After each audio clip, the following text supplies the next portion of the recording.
All right, ladies and gentlemen, we are now live. Crypto gaming. It's a thing everybody wants to talk about. It's a thing that I've gone ahead and made my lifeblood. I've talked to the people that have made it possible. Today, we have one of the leading crypto gaming ecosystems, Avalanche, on board here. Maybe the man that made it. Maybe the man that shitposts all day. This is Edward Chang, the head of gaming at Avalanche Labs, here on Today to talk about crypto gaming. How are you doing, buddy? I'm good, man. Thanks for having me. I'm glad I could come on. I hope I finally got the sound for that on, because before I had it on 100, everybody's ears were getting blasted and they heard none of that. So yeah, there's hopefully nothing they got it like this time. listening to you yell at 9 a.m. That just really gets me going. It really gets me going too. It's 12 o'clock. I'm always on coke practically at this point. Even though I'm not, I don't do drugs. Don't do it, kids. This is hot cocoa. It's what we do in Christmas nowadays. And I'm excited. We've got a lot to talk about here. The first question, okay? This is a big question. We all love it. What is your secret? How'd you become so good looking? And how did Avalanche Gaming come to be? I mean, everybody loves Avax Gaming. Yeah, well, thanks. First question, I probably have my parents to thank. My mom tells me all the time. You know, how did Avalanche, gaming become a thing? I think whenever I talk to people, I think there's like three key ingredients of kind of where we got to, Number one is, I think we had a really clear strategy in terms of like really focusing on finding the best devs, kind of building the best voice and an authentic one. I think that the tech that Avalanche and Avalabs offers is just really strong, and that's becoming more and more clear as games get closer to deploying or reaching scale. And then, you know what? Anytime you need a little bit of luck, right? Just kind of meeting the right people at the right time, having a really strong team, and you mix all those things together and pop it in the oven, and then you kind of come out with what we're working with in 2023. Still really early for us, I like how you say it's really early. I go onto your Twitter page, right? And I'm someone that I love a good shit post. I used to talk with 𝐒𝐬𝐬𝗕𝗬𝗕𝗏 a little bit. And he's kind of infamous for just saying a bunch of memes. You guys, I mean, you take it seriously, but in the background, you're just having fun. It's a thing I feel like a lot of people have missed out on. People are over at the Bahamas taking their pictures, leading all these crypto gaming ecosystems. But at home, where are the shit posting? Where's the people to be relatable with the community? That's something Avalanche, I feel like, has done a great job of. You guys are just having a lot of fun here. I look at your page. I'm someone that is big into community rapport. I actually read a book by Gary Vee. It was like Jab, Jab, Jab, Right Hook from 2013. Very old book. And it said a lot about community sentiment. How has Avalanche built up its gaming community? Because in crypto, we just care about the tokens most of the time. But there's actually a good amount of people, for some reason, here in Avalanche Gaming that actually care about games. Like, is this a dynamic shift in society that's happening here, that we're finally caring about these things, or what's going on? Like, how'd you do this?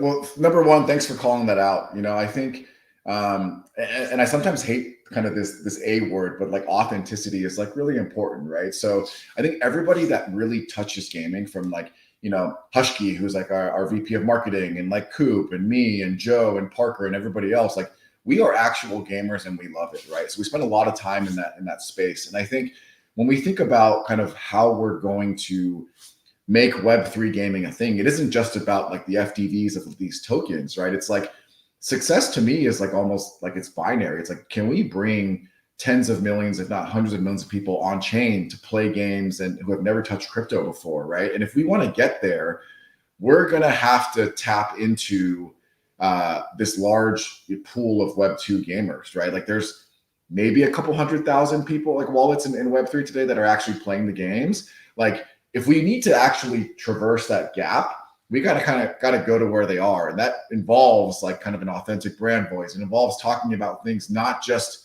Web3 or token related or guilds. It's also talking about, those big changes that Unity made, or like what's going on in the larger industry and like the investment landscape and the macro. And it's also going to these conferences that aren't just Web3. That's like GDC, that's Gamescom, that's China Joy, which, we're spending a lot of time focusing on. Yeah, I feel like I've noticed that some of these more legacy crypto events like NFT NYC have started to lose their traction, lose their footing in the crypto gaming space. We decided that we don't feel like going to those events. We're just going to go to the actual gaming events and show them what's up. That's kind of been the terminology of the entire crypto space. Like, The term is we go to Web 2 place, we get the Web 2 person to look at Web 3 thing and realize it's actually not as bad as it is. So that's always great to see. I guess a good follow-up question here regarding the industry is why crypto gaming? Like, is it really that important, or, you know, are people cool with regular games? Is there a space for both?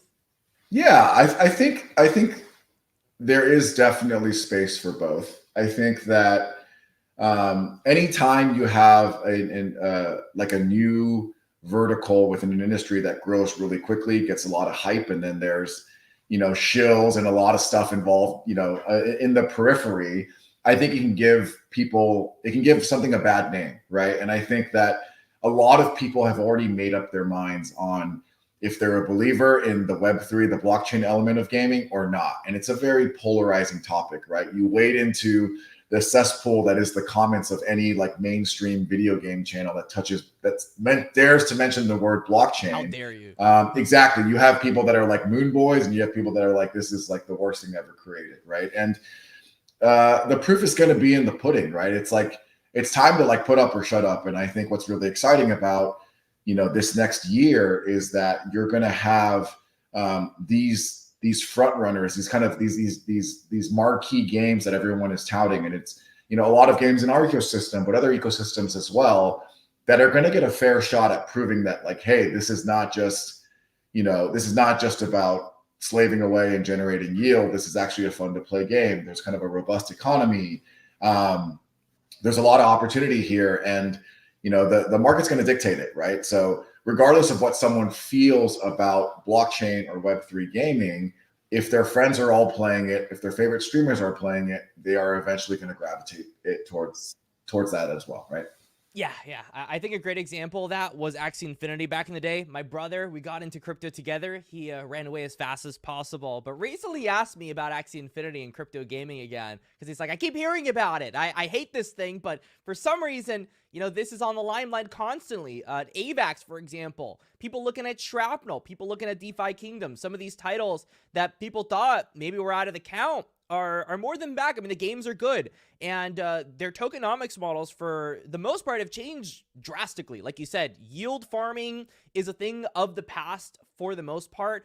There is, of course, some element of that with NFTs. People could see it as dividends or whatever you want to call them, but for the most part, it's changed.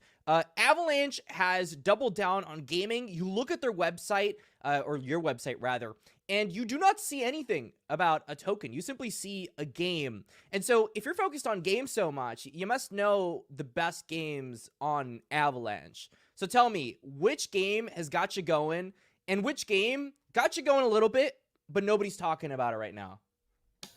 Yeah, you know, I think in terms of like the most well-known, like the big titles kind of coming to the platform, the big projects, you know, we've got TSM Blitz, right? TSM is the arguably one of the world's largest esports organizations. You know, they've got Blitz, right? They've got a coaching tool that's got millions of MAUs, and, you know, they're bringing that onto a subnet.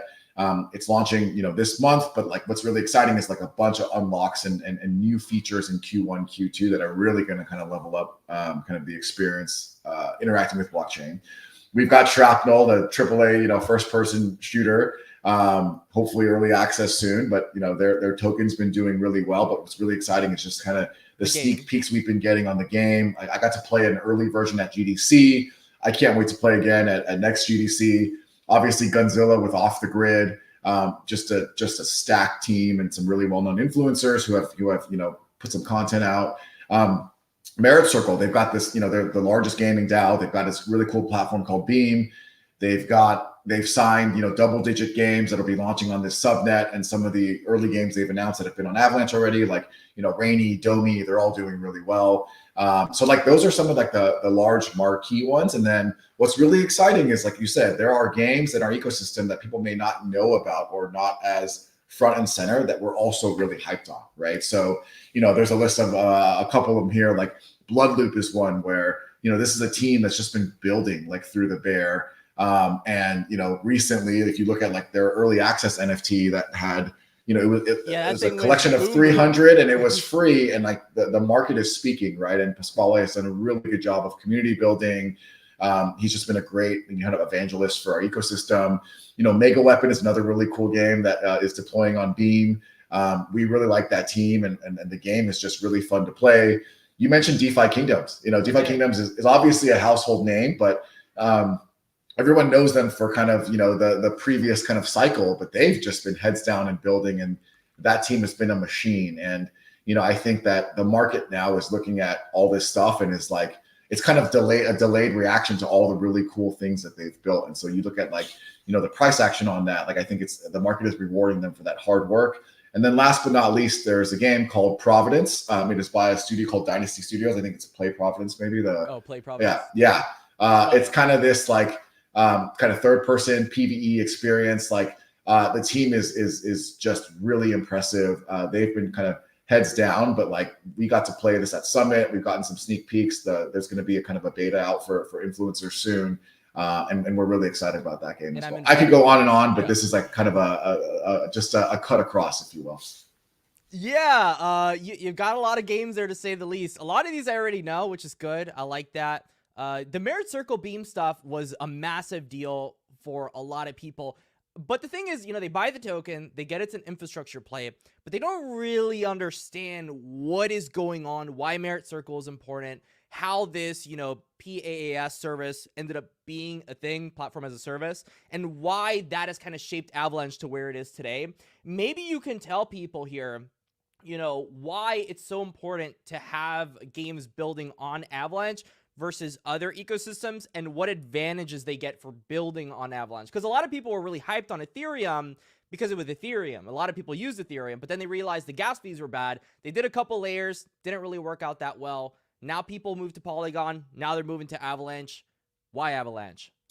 Yeah. So, the key differentiating feature, one of them of Avalanche that Merit Circle is building on, so is Shrapnel, so is Godzilla, so is TSM Blitz, is a feature that we call subnets, right? And so if you think of a traditional, monolithic chain where as a freeway, right? And on the freeway, all these cars, different speed limits, and there's times where there's going to be a ton of cars there, different dApps, right? And, no matter how wide or how many lanes your freeway is, if your freeway or your city is that popular, it's going to get congested at some point. And so what subnets offer is basically this kind of app chain for you, where you can kind of spin up your own blockchain on top of the Avalanche main chain, but you get your own freeway. You can set your own rules. You can set, the laws. You can set the speed limit, the makes of cars that can join this. And so, DeFi Kingdoms and Shrapnel and some of these guys were early believers, and they worked with us to kind of hone this. But basically, with the subnet, it scales really well. You get really low transaction fees. And what's cool is that you can do really, really interesting things. You can make your native game token as gas. You can make gasless transactions. You can also customize your validator set and maybe, have your investors or, auction off the rights to be a validator, or you can make a permissionless where any of our, 1,300 plus validators can opt in and validate your subnet, right? So there's a lot of customizability. You can imagine for a lot of these games that they envision scaling to 1, 2, 5 million, monthly players. You're going to need something that can kind of spin up and hum along with that as fast, right? And Avalanche is known for being an EVM chain, but not for very long, because we're also, we've got Move, we've got Rust, we've got other VMs that we can support, and we've even got our own called Hyper SDK that early testing shows some really high throughput there. So there's a lot of projects in Web3 that have envisioned being the Steam of Web3. It's kind of a meme within our team, right? Another Steam of Web3. There's very few that can actually go build that and execute on it, right? And Merit Circle is in a unique spot where they've invested in a bunch of games. They're very well respected. They've got some really smart, tech brains, blockchain, gaming brains that they could actually bring this to bear, right? And so they went out. It wasn't easy. They've got Steven who runs their investments, and they've got Brandon who runs their tech, and they went out and kind of signed a bunch of games for the market. And what's really cool is, again, you can use Beam, their token, as gas across the subnet, right? Now you can publish multiple games on this subnet. They scale really well, and you can actually have composability across them. And I'm not talking about, taking your FIFA shoes into an MMO. I'm talking about being able to seamlessly swap assets and tokens. And so we're just kind of scratching the surface of where they can get to, but we just really love that team. And, it's one of those 1 + 1 = 3, and that we work with them, they work with the game teams, we also work with the game teams, and yeah, like the platform use case is just really exciting. You could also imagine if any of these AAA titles really hit kind of critical mass of players, they could also publish other games as well and within their ecosystem, which is kind of what Fortnite did, right, with Epic Games Store. Yeah, that makes a lot of sense. It's something that immediately got out in my head. Let's say theoretical scenario. Has Avalanche ever had some sort of shutdown or halt like Solana had? And if that were to ever happen, theoretical scenario, would that affect the subnets that are building on their own? Yeah, I mean, as far as I can remember, since I've been here, no. And that is the beauty of subnets, in that if something were to happen with the main chain halting, the subnet would be operating independently, and you would also kind of have, that's the whole point of having your own private execution environment. Yeah, I think a lot of people like that answer. So let's go ahead and talk about this right here. So this was recent news. You just talked about Merit Circle.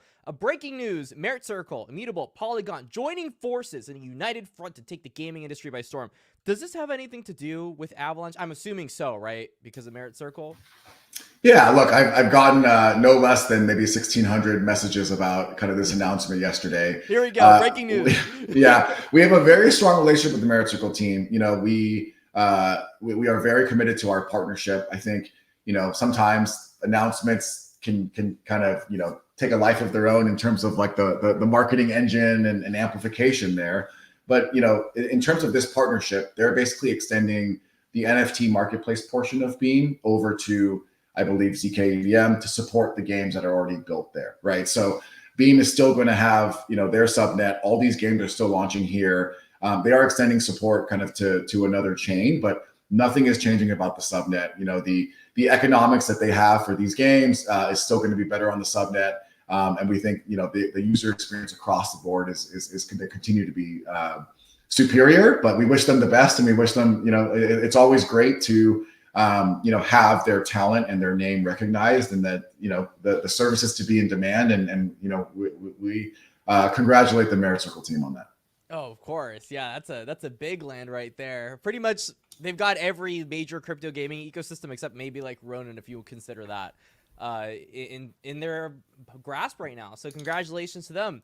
You know, I don't think this is anything bad for Avalanche. I mean, they're still on Beam, and they're still building on AVAX all over the place. The Mega Weapon people were trying to get me to get the Beam guys on. I'm sure we could probably arrange that at some point. Merit Circle is going to be on this Tuesday, and we'll probably do a little bit more in depth there. But we've got a question from the audience here in regards to Play to Earn, because Play to Earn was a big narrative back then.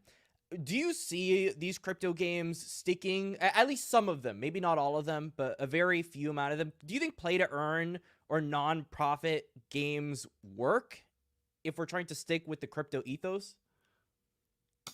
Yeah, I think you know, the key differentiator here is that for some of the large games in the kind of the last Play to Earn bull, I think they were all very like predominantly focused on kind of the yield and the earnings, right? Like not a lot of kind of skill-based stuff. It's more like kind of casual clickers. Like you can really think of them almost as like more like prettier DeFi protocols, right? Where you stake this token and then you go do this, and then like you can extract this kind of currency from that. I think the difference this time is that, you know, these games are more kind of Web 2.5 analogous, or, you know, have kind of unique primitives on top of them. And so like the focus is on building a fun to play game and kind of core loop there. I will say anytime that there is yield or upside or kind of, you know, earnings involved, like there will be speculators, right? But I think there's a way that you can kind of make them all work in unison, if you will. And I think that is on the game developer to kind of continue to balance the incentives in terms of why you play and like what the other upside is. I think the other thing that I was going to say was that, you know, we do see this time around, like I think the last market was like, oh great, we're going to raise money for this game, and then we're going to do an IDO, and then we're going to sell land, and we don't know what that land is going to be for, but it's going to be non-dilutive capital. Then we're going to sell these like NFTs that I don't know what they're going to be for, but they're going to go for a lot of money, right? And like, yeah, then we might launch like an alpha of the game. And I think, you know, people have gotten burned. The market has kind of wised around to that. And so, you know, this time around, a lot of that focus is on, let's launch this game. It's going to be free to play. We want people to kind of enjoy the game. We're going to like, you know, we're going to kind of breadcrumb them into leveraging like kind of the blockchain elements. Maybe it's a custodial wallet, maybe it's a digital collectible that's actually an NFT, but you don't know that, right? And so I think this is a lot more kind of scalable, healthy way to introduce blockchain gaming to the masses versus like, hey, go ape into this coin because it's going to pump, right? Make $100 a day playing a crypto game. Yeah, not the greatest narrative in the world, I'll be honest with you. A lot of people got burned last cycle through it. People are tired of it. People want to move to Shrapnel. They just want to play the video games. They want to get the extraction packs and not have to worry about this stuff. Most people are not investors, and it's fine. You choose what you want to do with your life. So you've got to cater to the audience that just wants to play video games. You don't have to force them onto anything. And I think that's something Avalanche is doing pretty well with at least the games that they currently have on. Even DeFi Kingdoms, a lot of people saw it as some kind of yield farm similar to Play to Earn. They're moving a lot into the whole gameplay sector. They're not there yet. I wouldn't consider them like a full-on game yet, but they're getting there. So I'm looking forward to when that day comes, because these games are working toward that day versus some games that came out and they just had a stroke and never came back.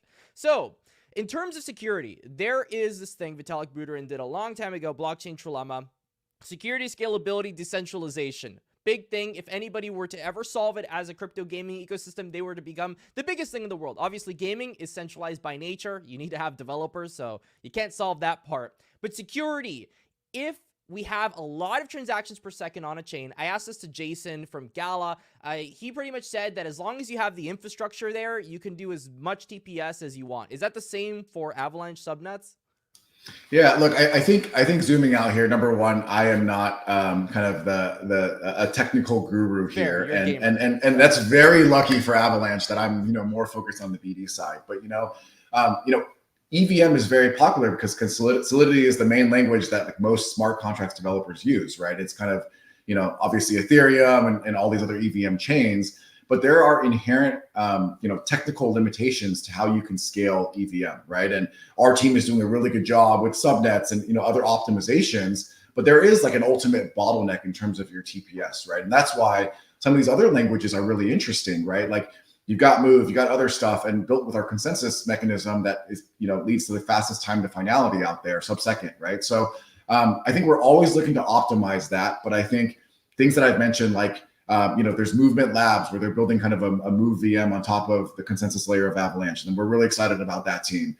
We've got kind of an internal one called Hyper SDK that, is its own kind of VM that is built by our team. And like I said, in early testing, it's doing, I think like 10,000 TPS. And again, these are under certain circumstances. So I'm not going to go out and tout it and kind of like get it tattooed on my body. But, as the need for scale goes up, we'll need to kind of offer these customizations, which I think, the Avalanche tech has always been kind of an industry leader in that sense. And yeah, I think you do run into the situation right now where what we've seen is like we've had games come to us after deploying on other chains, and they might, fill up the chain or run into some bottlenecks, and they're being asked to take more things off chain, right? And like that shouldn't be like that.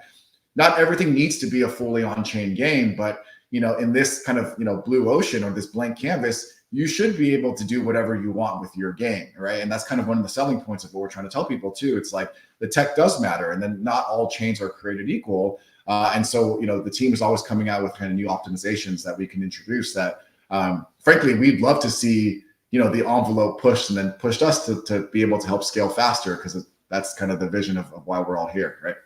Yeah, that's the problem that scares me, that a lot of these crypto gaming ecosystems will be crashing the second that a game launches, it falls off. But what if it comes back? Like, what if the DAU starts to level off again? I'm terrified for that day for all those different chains. Talking about other chains, are there other chains that you think are doing it right, that you're also bullish on, that you don't think are going to go away tomorrow, and you think they're actually contributing to society, like Avalanche? I think I would say, one chain that I've really admired is probably Ronin, actually. Okay. Say what you will about Axie Infinity and the gameplay, but they've also just been building, right? And they've got a very loyal base. I think their team is kind of understands gaming, knows kind of the niche that they want to build around with the Ronin ecosystem. And, they're currently kind of like 2 for 2 on games, right? They have Axie Infinity. they just brought on Pixels, and Pixels is doing really well. And, killing it. you know, they've got a very diehard fan base. You know, I kind of tweeted something about Ronin yesterday, and I got a bunch of people piling in, which is great. It's all about discourse. Happened to me too. Yeah. And so I do respect what they do a lot. I think, you know, you got to pay respects to kind of, you know, kind of the industry leader kind of who ushered in this era of Web3 gaming. So I would say kind of the stuff that they're doing and kind of the brand and the community they have is one that is really awesome. Yeah, even if we were right about the unsustainability of the ecosystem, it's undeniable they've kind of fixed it. The game's on the upside. I think SLP went deflationary for a while. I'm not sure if it's still deflationary, but hey, it's still around and they're killing it. Their monthly active users or something like that, I saw it last time on the Ronin network. It was 500,000 people. So you've got to give it props when it needs props. These are ecosystems that, sure, it is what it is. They've got the funding, though, the runway. They're building it out. They're still grinding. And, you know, it's not like Avalanche, though. Like, I remember when I heard about Avalanche Gaming, the first game I heard was 𝐕𝐷, which, unfortunately for you, that was my first experience there. We made money off 𝐕𝐷, but 𝐕𝐷 was a yield farm. And that was a lot of 2022. 2023 is very different nowadays. I know that Avalanche has a ton of projects that they're onboarding. At Avalanche Labs, I presume, obviously, you probably advise for projects on the Avalanche ecosystem. When you're looking to do this, what kind of qualities are you looking in a game to be like, okay, I'm going to put resources into you. I'm going to make sure this works out for you? Yeah, I think it's a great question. I think there's probably a couple factors, right, that we look at, and this is not like, it's not a rule book that I have posted up here of like, oh, you know, check all these boxes. Yeah, exactly. But, you know, we take the opposite of a spray and pray, right? Like in the beginning, when I first started, like Avalanche wasn't necessarily as big on the kind of the gaming side, right? We were more well known for maybe like DeFi and institutional. And at the time, it was like, you know, any game that was deployed on EVM, it was like, oh, I'd go to, you know, Polygon or somebody else. Like, why wouldn't I, right? Or the meta was different in terms of chains. It's different today. And so at the time, it was like very focused around, let's just go find the best devs that we can that understand this vision of, you know, subnets and kind of like the roadmap here. And then let's just do things that don't scale. Let's go really deep. And so we still like kind of keep that mantra of like, you know, we see ourselves as the extension of that team, right? And so we do need to be, we try to kind of show love and help everybody. But I think, you know, a couple of things that we look at. Number one is, have they done the research? Do they understand the tech, right? Like there are some teams that they're like, hey, we're just trying to raise money. Otherwise we can't pay our bill. So like, we're going to figure out who can give us the biggest check. Hey, no shade there. You got to do what you got to do, but like, that may not be the best fit, right? Versus we've got teams that are like, hey, we like a light bulb clicked. I'm an ETH guy, but like when I read the white paper and looked at the subnet stuff, like it makes so much sense why you build here. You know, we've got offers from other chains that are much bigger, but like we want to see what we can do here, like something like that. Right? There's difference in that type of conversation in the framing of that.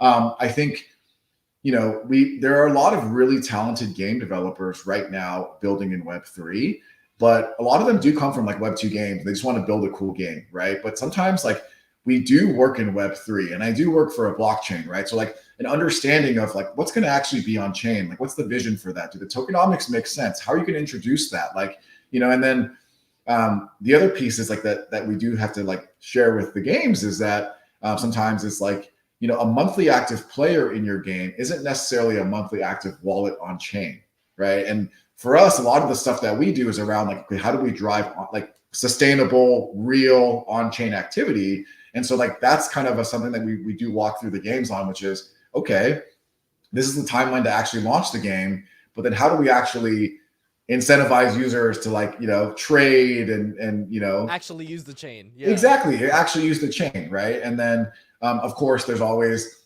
like you mentioned, we've got a pretty a strong ecosystem of different titles and games.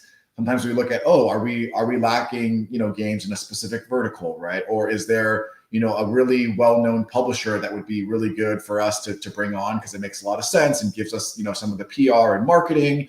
And then, of course, like I mentioned earlier, like we love it when a game comes to us and says, well, the chain that I'm on, we can't really handle the scale that we're like, great. Let's throw the kitchen sink at it and see what we can do to kind of onboard you. So those are some of the things that we think about as we work with them I think even thinking about what their UA strat, like their user acquisition strategy is, right? I think early on, a lot of games would be like, well, we were hoping that you would help us market. And it's like, oh, that's going to be really tough to do because, like while we are building a very authentic voice and we do a good job at that, like you've mentioned, we're still really early in figuring out like the right funnels to pull. And it ultimately should be on the game with our help and amplification, right? So some of the things to think about. Yeah.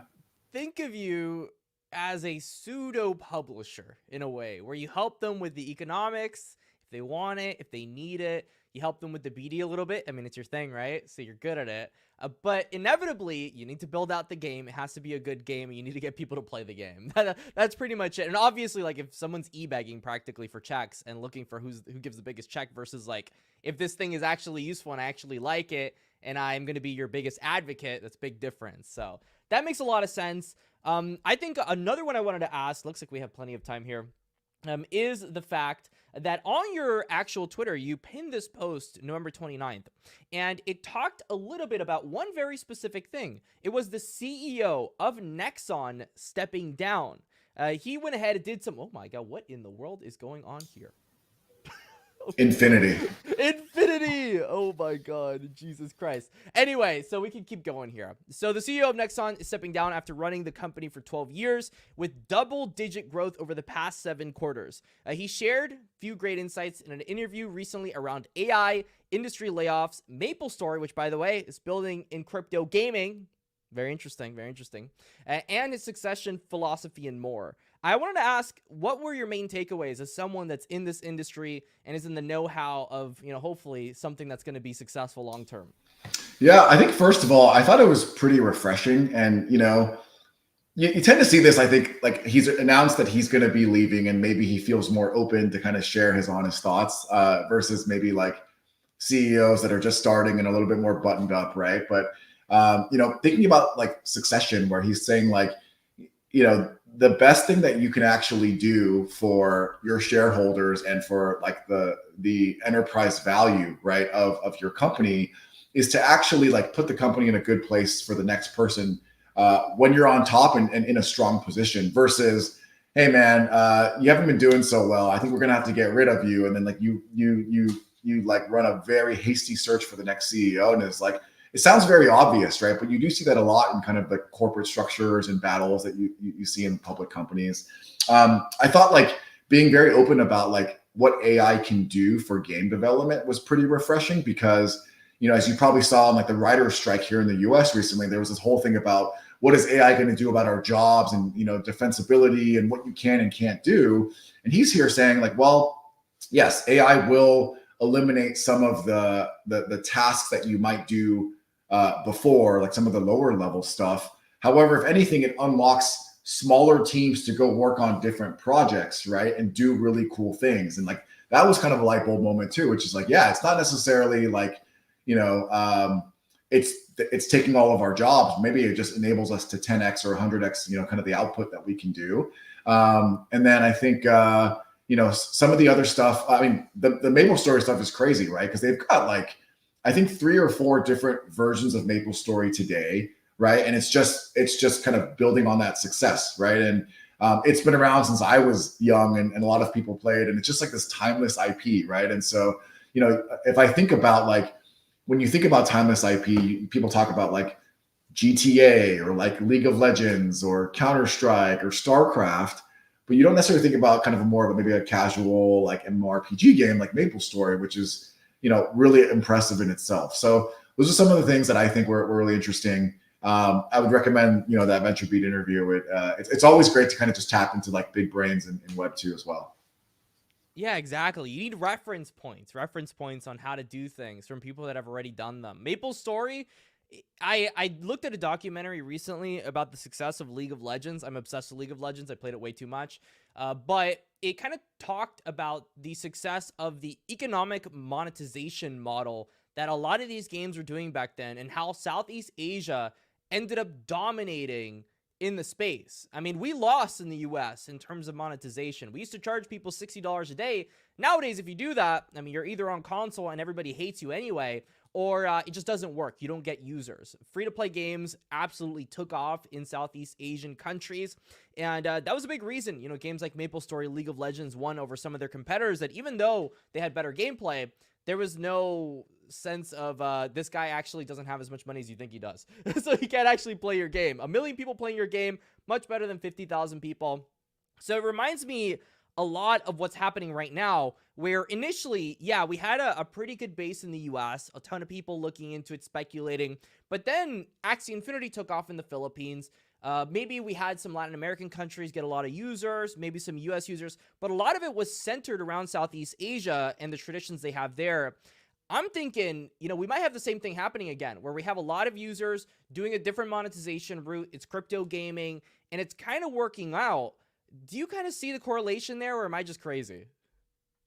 Yeah, I think the early days of crypto were very much like whale centric, right? It was like in mobile gaming, like the vast majority of the revenue is from a couple of whales, right? Or like a small percentage of like the large spenders of that game. And I think for a lot of the early crypto games, like that's even more so, even more extreme, right? You have very rich folks in crypto that are just willing to they're used to just aping money into whatever, right? Like random meme coins and, just DeFi protocols and NFTs and earning yield. I think of like a lot of games, there's going to be a healthy distribution overall, depending on the type of game, depending on the platform, depending on the genre. And what's going to be really exciting is just, seeing what sticks, the experimentation with the really strong teams in the space, and then all the fast followers, right? Another good example was like Move to Earn, right? I think like Genopets, Step In, they were kind of the torchbearers there.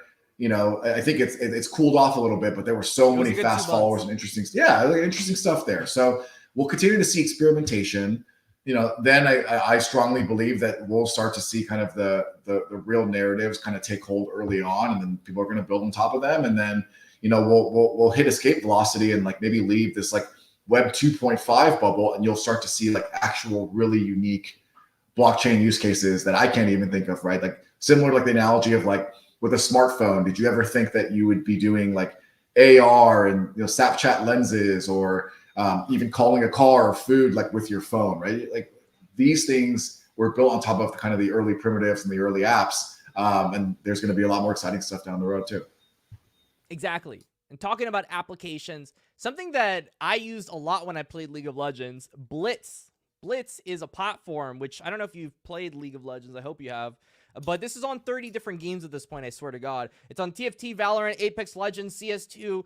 Very important statistical application. I got all my builds off of Blitz. How are they using Avalanche? Because I saw the whole TSM thing on your page. Baron Bull's fake, work ethic is real. So look at that Coop guy. Awesome guy. Look at this. Look at this. Juicy partnership there. How are they utilizing Avalanche? That's a good question. Yeah. So there's kind of the short term and then like the long term vision, right? So Blitz is mainly known as a coaching tool. And to answer your question, yes, I have played League of Legends. It's a coaching tool now. I don't know what I'm doing in League of Legends. I hate the game. I'm not a MOBA guy, but I've played a lot of Valorant. I've played CS2. It's kind of like this app that traditionally sits in the background and gives you, actionable input, right? It gives you stats on how you're doing. There's like guide, there's like in Valorant, there's like setups for, all their different utilities. It's pretty cool, right? And obviously the market is speaking because there's millions of people that use this app, but they kind of want to be like this one-stop shop, like for everything you want to do, right? And in the future, they want to be this app that connects you to all your favorite games, whether it's buying things, whether it's like competing against other people for, upside, or like, buying merchandise, or, UGC economies and things like that. And the way they see being able to unlock all these different disparate ecosystems is owning kind of that wallet experience, right? So Blitz is looking to move this onto a subnet, and users will have the option of creating a wallet. The early use cases will be being able to pay for your Blitz membership with crypto. And then, like I mentioned, Q1 and Q2 of next year, there's going to be some really, really exciting things that you can do that leverage blockchain. So imagine, competing, purchasing in-game items, other things. And we really like that team because they've been very tech focused since the beginning. I think we spoke to pretty much all the esports teams out there, like who were looking to do stuff in blockchain. And there's a very small number of them that are actually doing stuff that I think that they can actually deliver on. And TSM was by far the most exciting. And that's why, we really prioritized working with them.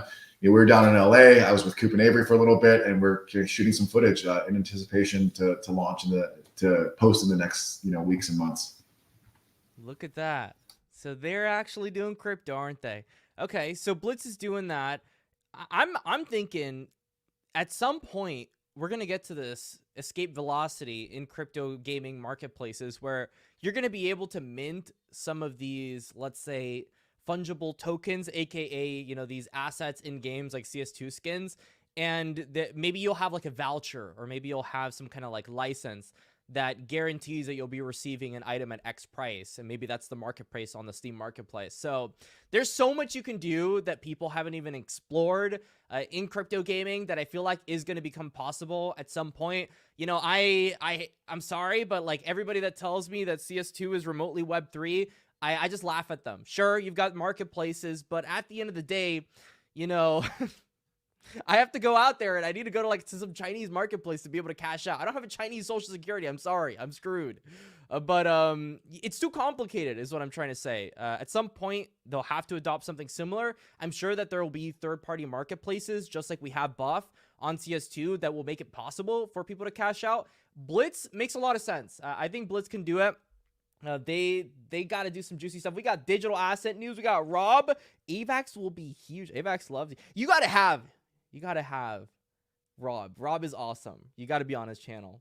He's going to give you some juicy stuff. Holler at me, Rob. Let's make it happen. Come on, Rob. Get him on here. All right. So here we go.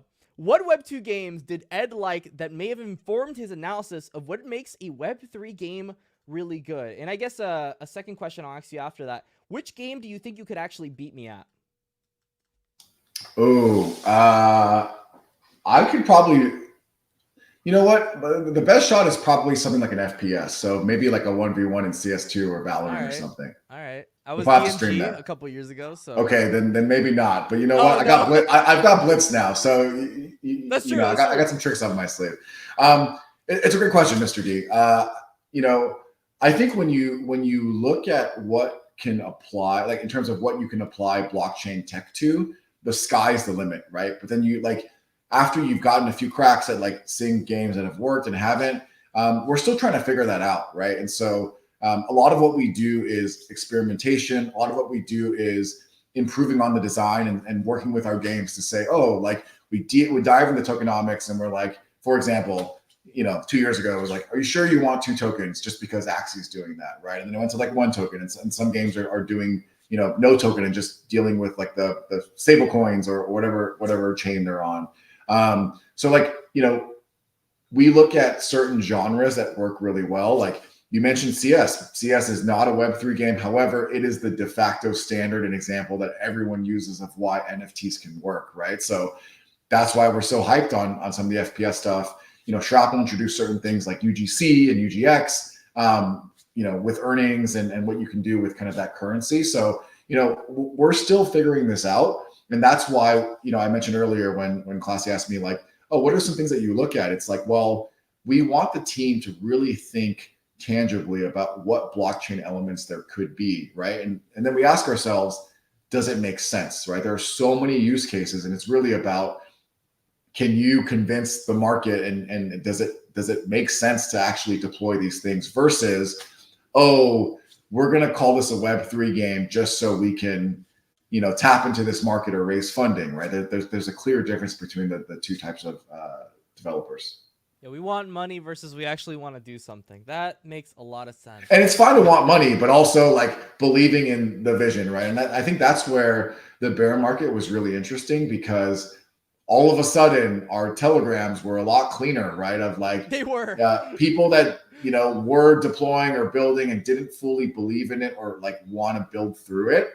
They left, right? And hopefully we're close to another cycle where, these builders in the bear will get rewarded, but then a lot of people will be back, right? A lot of investors, a lot of developers, a lot of players, and hey, the water's warm, Yeah, I mean, I don't blame him though. Like, at one point when Alex Becker came back, I was a little bit molding because I was like, oh, but he was gone for, you know, a year and a half. He didn't go through the bear market, blah, blah, blah. But then I thought about it again, and I was like, why would he have to go through that? Like, there was nothing happening for a good year and a half unless you're actually building an application on there.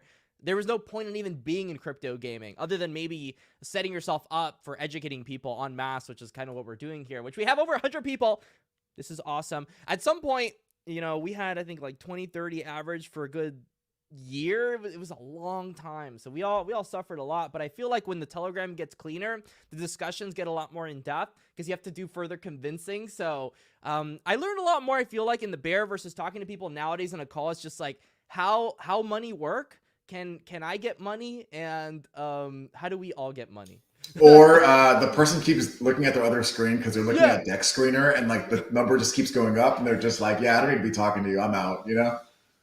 Exactly. Like I just got on a call yesterday, and I was literally playing Gala's new release, Eternal Paradox, just hamming out there. I was like, yeah, you're a mobile game? Yeah, I'm actually playing a mobile game right now. It's pretty cool, you know? Somebody else used to play League of Legends on their calls. I'm not going to name that person, but he's in jail right now. SPF. Oh my God, I just remembered. No, he didn't he? Yeah, I remember that. You know, I like SPF, but he was a hard stuck diamond player, so unlucky for him. Could you imagine spending that many hours playing League and being hard stuck diamond? That's just sad, man. Especially if you're he should have used Blitz. I'm telling you, he should have. I used Blitz and I hit Challenger, so I used it mostly because I was lazy. I had to make my own builds anyway, but it helped me when I was first timing champions in Challenger for no reason, and my teammates were reporting me. So yeah, for sure.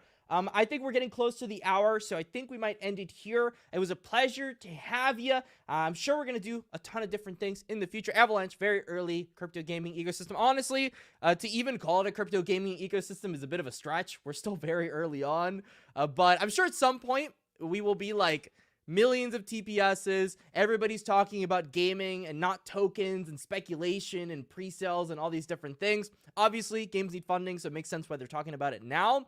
We're having a little bit of a mini bull. I'm expecting some kind of correction. We'll see what ends up happening there. But it was a pleasure to have you on, Ed. I know you're a very busy man. I'm sure we had a great discussion.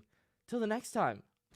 Thanks for having me. Stay tuned to at Gaming on AVAX on X, and I'd love to come back sometime and revisit everything. Yeah, we've got to have a chat. All right, ladies and gentlemen, stay classy. I'll see y'all later. Cheers.